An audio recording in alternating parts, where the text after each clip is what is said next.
Cricket മത്സരങ്ങളിൽ വിജയവും പരാജയവും ഉണ്ടാകും. എന്നാൽ ഒരു താരം തന്റെ ആത്മവിശ്വാസം ചോരാതെ തന്റെ ടീമിനായി അവസാനം വരെ പോരാട്ടം നയിക്കുമ്പോൾ അയാളെ വിജയിയായി മാത്രമേ കാണാൻ സാധിക്കൂ. 2014 മെയ് 30 IPLിലെ രണ്ടാം ക്വാളിഫയർ മത്സരത്തിൽ ഇത്തരമൊരു വിജയ ഇന്നിംഗ്സ് പിറന്നു. പഞ്ചാബും ചെന്നൈയും തമ്മിൽ നടന്ന മത്സരത്തിൽ ആദ്യം ബാറ്റ് ചെയ്തത് പഞ്ചാബായിരുന്നു. അന്നത്തെ IPLിലെ ഏറ്റവും വലിയ സ്കോറുകളിലൊന്നാണ് പഞ്ചാബ് മത്സരത്തിൽ സ്വന്തമാക്കിയത്. 226 റൺസ് സ്വന്തമാക്കിയ പഞ്ചാബ് മത്സരത്തിൽ അനായാസം വിജയത്തിലേക്ക് നടന്നു കയറി. ഇത്ര വലിയൊരു സ്കോർ സ്വന്തമാക്കിയതിനാൽ തന്നെ ആ നിമിഷം മുതൽ പഞ്ചാബ് ആഘോഷങ്ങൾ ആരംഭിക്കുകയായിരുന്നു. പക്ഷേ ചെന്നൈ നിരയിൽ എല്ലാവരെയും ഭയപ്പെടുത്തുന്ന ഒരു മുതൽ ആ സമയത്തുണ്ടായിരുന്നു: സുരേഷ് റെയ്ന. തങ്ങൾ നേടിയ 226 റൺസ് സുരക്ഷിതമാണെന്ന് വിശ്വസിച്ചിരുന്ന പഞ്ചാബ് ഡഗ്ഔട്ടിനെ ഒരു നിമിഷം വിറപ്പിക്കാൻ റെയ്ന എന്ന ബാറ്റിംഗ് മാന്ത്രികന് സാധിച്ചു. ഇത് ആ സംഭവത്തിന്റെ കഥയാണ്. ഇന്ത്യയുടെ എക്കാലത്തെ മികച്ച ഓപ്പണർമാരിൽ ഒരാളായ വീരേന്ദ്ര സെവാഗിന്റെ വെടിക്കെട്ട് കണ്ട മത്സരമായിരുന്നു 2014 നടന്നത്. മത്സരത്തിൽ 58 പന്തുകളിൽ 12 ബൗണ്ടറികളും 8 സിക്സറുകളും അടക്കം 122 റൺസാണ് സെവാഗ് നേടിയത്. ഇതോടെയാണ് പഞ്ചാബ് 226 എന്ന സ്കോറിലെത്തിയത്. മറുപടി ബാറ്റിംഗിൽ ചെന്നൈക്ക് തുടക്കത്തിൽ തന്നെ ഡുപ്ലസിസ് എന്ന വമ്പൻ താരത്തിന്റെ വിക്കറ്റ് നഷ്ടമായി. ശേഷമാണ് റെയ്ന ക്രീസിലെത്തുന്നത്. പിന്നീട് മുംബൈയിലെ വാങ്കഡെ സ്റ്റേഡിയം കണ്ടത് ഒരു അത്ഭുത ഇന്നിംഗ്സ് ആയിരുന്നു.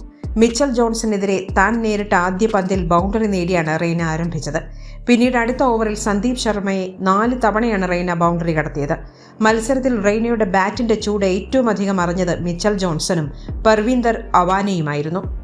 അവാന എറിഞ്ഞ 6ാം ഓവറിൽ റെയ്ന എന്ന മാന്ത്രികൻ നേടിയത് 33 റൺസാണ്. ഓവറിൽ ആദ്യ പന്തിൽ സിക്സർ നേടിയാണ് റെയ്ന ആരംഭിച്ചത്. ശേഷം അടുത്ത പന്തിലും ഒരു കിടിലൻ സിക്സർ നേടാൻ താരത്തിന് സാധിച്ചു. പിന്നീടുള്ള 2 പന്തുകളിലും ബൗണ്ടറി നേടി റെയ്ന കുതിപ്പ് തുടർന്നു. അടുത്ത പന്ത് നോ ബോൾ ആയിരുന്നുവെങ്കിലും അതിലും ബൗണ്ടറി നേടാൻ റെയ്നയ്ക്ക് സാധിച്ചു. അവസാന 2 പന്തുകളിലും ബൗണ്ടറികൾ സ്വന്തമാക്കി റെയ്ന റെക്കോർഡുകൾ തകർത്തെറിയുകയായിരുന്നു. മത്സരത്തിൽ റെയ്ന നേടിയത് 25 പന്തുകളിൽ 87 റൺസാണ്. 12 ബൗണ്ടറികളും 6 സിക്സറുകളും ഈ വെടിക്കെട്ട് ഇന്നിംഗ്സിൽ ഉൾപ്പെട്ടു. ഇതോടെ ചെന്നൈയുടെ സ്കോർ 6 ഓവറുകളിൽ 100 റൺസിലെത്തുകയും ചെയ്തു.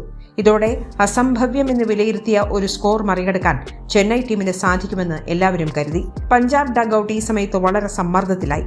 പക്ഷെ അടുത്ത പന്തിൽ ആരും പ്രതീക്ഷിക്കാത്തൊരു സംഭവമുണ്ടായി.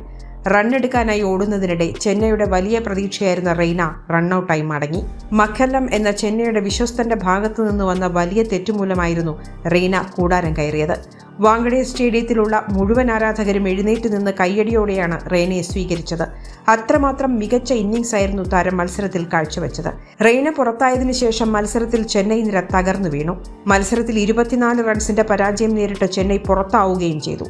പക്ഷേ ഇന്ത്യൻ പ്രീമിയർ ലീഗ് ചരിത്രത്തിൽ ഒരിക്കലും മറക്കാനാവാത്ത ഒരു ഇന്നിംഗ്സായി റെയ്നയുടെ വെടിക്കെട്ട് പ്രകടനം ഇന്നും ക്രിക്കറ്റ് ആരാധകർക്കുള്ളിൽ നിലനിൽക്കുന്നു.